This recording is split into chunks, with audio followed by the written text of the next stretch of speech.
Assalamualaikum warahmatullahi wabarakatuh. Ketemu lagi pada video saya. Kali ini saya akan membahas saham BEKS, Bank Pembangunan Daerah Banten. Jadi ini adalah request dari salah satu komentator yang ada di video saya, minta agar dibahas BEX. Nah, BEX pada hari ini mengalami penurunan yang cukup tajam ya, luar biasa penurunannya. Setelah kemarin juga mengalami penurunan, dan 4 hari terakhir candlenya berwarna merah. Nah, untuk pembahasan kali ini seperti biasa saya akan menggunakan berbagai indikator yang biasa saya gunakan. Kita gunakan dulu Bollinger Band 22 ya. Kalau dilihat di sini Bollinger Band 20 dan 2 posisinya memang menyentuh Bollinger Band batas bawahnya ya. Ini menandakan bahwa penurunannya cukup kuat. Kemudian kalau kita lihat lagi menggunakan aligator, dari sejak 27 September sebenarnya trennya sudah tren turun. Ini kelihatan dari mulutnya yang sudah membuka ke bawah ya, setelah sebelumnya dia mengalami kenaikan sedikit, kemudian menunjukkan tren penurunan. Dari sisi volume, di volume ini dengan candle yang merah, kemudian ada volumenya di atas MA20, ini menandakan bahwa yang keluar juga cukup kuat. Setelah sebelumnya ada sedikit perlawanan di sini karena ada ekornya menghadap ini ya, menghadap atas, berarti menandakan setelah dibuka awalnya ada kenaikan dulu, kemudian setelah itu jumlah buyernya lebih kurang dibandingkan jumlah sellernya sehingga tekanan sellingnya cukup kuat. Dan ini ditunjukkan dari volume. Kemudian kalau kita menggunakan CCI 20, ini kita lihat ya, setelah sebelumnya mantul ke bawah, ini menunjukkan memang tekanan ke bawahnya cukup kuat. Kalau misalkan dia di sini posisinya di sini, kalau misalkan candle keduanya dia cukup kuat, mungkin dia trennya akan naik ke atas ya. Tapi karena ini tidak cukup kuat, sehingga dia menurun ke bawah dan kita bisa lihat di sini ya kalau kita besarkan volumenya. Nah, volumenya di sebelah sini sangat kecil, sementara untuk kedua penurunan ini cukup besar. Ini menandakan mungkin boleh saja retail-retail panik ya melihat indikator yang mereka gunakan, kemudian membuka posisi untuk sell. Dan kepanikan ini mungkin terlihat dari MACD ya, dimana MACD ini mungkin awalnya dia akan balik rebound nih di daerah sini, tapi ternyata malah turun ke bawah. Dan ini membentuk tren turun ya, biasanya mengkonfirmasi tren turun. Dan ini mungkin yang digunakan oleh para trader-trader untuk melihat posisinya, oh ini saatnya untuk menjual. Kemudian kalau kita lihat lagi dari sisi stokastik juga menunjukkan tren yang menurun, dia tidak kuat untuk naik. Nah, ini memang mengkonfirmasi adanya tren untuk turun harga. Dan kalau kita lihat lagi, kalau kita menggunakan ini ya, supportnya di sini, ini supportnya sudah jebol. Kemudian support selanjutnya adalah di sini ya, menurut saya di angka 80 itu juga ada supportnya. Dan nanti di angka 71 itu juga ada supportnya. Kalau misalkan jebol juga, mungkin arahnya bisa ke bawah. Nah, tapi kita lihat dulu pakai menggunakan uh, ini ya, secara frekuensi. Nah, secara frekuensi kita lihat, nah ini seperti yang saya sampaikan sebelumnya. Jadi kalau Anda mengira frekuensi analyzer adalah suatu indikator bahwa harga saham akan naik, pasti akan naik, Anda salah besar. Karena kalau kita lihat di sini, ketika frekuensi analyzer-nya menunjukkan adanya tanda-tanda kenaikan ya, yang terjadi adalah malah penurunan. Dan ini sering saya temui, bukan hanya sekali dua kali. Memang di frekuensi analyzer itu bisa menjadi sinyal yang salah ya, false sinyal. Ketika kita masuk menggunakan frekuensi analyzer, ternyata dia malah turun ke bawah. Dan ini kejadian di BEX. Nah, kita lihat di sini ada frekuensi analyzer dan harganya malah cenderung turun ke bawah.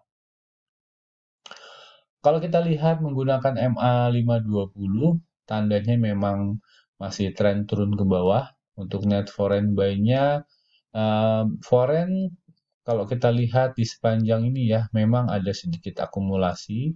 Kemudian kalau kita lihat bandar volumenya, sebelumnya mengakumulasi di sini, tapi kelihatannya sudah menjual di sebelah sini ya. Dan penurunan 2 hari terakhir memang kelihatannya dipengaruhi oleh bandarnya. Dari sisi volume tadi sudah disampaikan, kemudian dari frekuensinya tidak begitu besar, mungkin agak sedikit terhambat dia ketika banyak yang keluar. Sementara yang membelinya nggak begitu banyak ya. Dari sisi TTM sebenarnya ini sangat menarik. Menarik karena dia mengalami peningkatan walaupun posisinya masih minus ya. Masih minus. Oke. Kalau dari segi bandar monologinya ini nggak keluar, saya juga heran kenapa nggak bisa keluar ya. Nggak ada nih data-datanya. Apakah datanya hilang?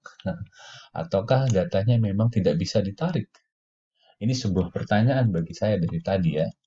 Oke, kemudian kalau underlay-nya kita lihat di sini kelihatannya pola dari pergerakan harga memang dipengaruhi oleh foreign ya. Kalau misalkan foreign-nya masuk, mungkin harganya bisa naik seperti yang sebelah sini.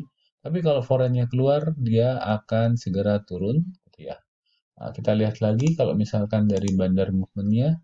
Oke, dari bandar movement ini justru tidak menunjukkan ini ya, pola, malah polanya berlawanan nih. Nah, tadi kita lihat di sini ya, ini naik harganya tapi bandar movement-nya malah turun. Nih, bisa jadi dia taking profit nih. Taking profit, sementara kalau turun dia mulai akumulasi lagi. Dan terakhir kita lihat memang dari sini trennya memang nurun ya, bandarnya keluar nih. Nah, ini boleh jadi kalau saya menafsirkan adalah ada sebuah akumulasi di sana, atau boleh jadi memang kondisi fundamental dari perusahaan membuat khawatir ya, membuat khawatir para pemain besar sehingga dia keluar nih dari sahamnya. Tapi boleh jadi ada kemungkinan juga mereka melakukan markdown supaya retail-retailnya cut loss gitu ya. Apalagi support-support ini nanti kalau misalkan jebol juga akan membuat psikologi dari trader terganggu juga nih. Dia pasti akan cut loss, nggak berani untuk hold. Kalau kita lihat dari sisi fundamentalnya nggak begitu dibandingkan yang perusahaan untung ya, mungkin akan lebih memilih perusahaan yang masih untung gitu ya. Kalau ini kan posisinya EPS-nya masih negatif nih. Kita lihat ya. Nah ini EPS-nya masih negatif. Nah kalau EPS masih negatif berarti kan perusahaannya belum untung ya. Perusahaannya belum untung, sehingga memang kalau yang jiwa spekulannya tidak tinggi, mereka akan agak khawatir di sini. Nah, jadi kesimpulannya adalah kalau berdasarkan data-data yang kita lihat tadi, indikator yang kita lihat, memang posisinya ini akan mendorong para retail, para trader yang menggunakan MACD, stokastik RSI, kemudian bandarmologi untuk keluar dari BEX. Nah, ketika ada indikator seperti itu, maka tekanan jual akan muncul di sana karena kan ada korelasinya juga ya dengan jumlah yang mau jual. Kemudian kalau kita lihat dari bandarmologi, bandar movement-nya ini memang ada tren penurunan. Kemudian dari foreign flow ada tren penurunan juga, dan tapi dari frekuensi analyzer-nya ini malah naik. Kemudian kita lihat dari sisi supportnya, supportnya malah jebol kemarin support yang 84, sekarang menuju support yang 80, dan misalkan kalau jebol lagi dia akan menuju support ke yang 71. Nah, 71 ya kalau nggak salah yang ini. Oke, 71. Nah, kalau misalkan dia sudah menuju 71 dan jebol juga, maka wassalam. Kemungkinan arahnya akan ke bawah terus. Tapi kalau misalkan nanti di 80 mantul, kemudian kita lihat dari indikator yang lain sudah menunjukkan tren yang bagus, dan dari sisi akumulasi ternyata ada yang mengakumulasi, maka boleh jadi penurunan ini hanya markdown supaya penumpang gelapnya turun. Tapi kalau misalkan dari sisi fundamentalnya juga tidak mendukung, dan dari sisi supportnya juga jebol, nah kemungkinan lebih baik cari emiten yang lain saja. Atau kalau misalkan masih mau membidik BEX, tunggulah sampai dengan harganya stabil dulu dan ada yang masuk dalam jumlah besar. Mungkin itu bisa menjadi level of confidence tersendiri ya bagi kita. Oke, demikian dari saya. Terima kasih banyak. Sampai jumpa lagi di video saya selanjutnya.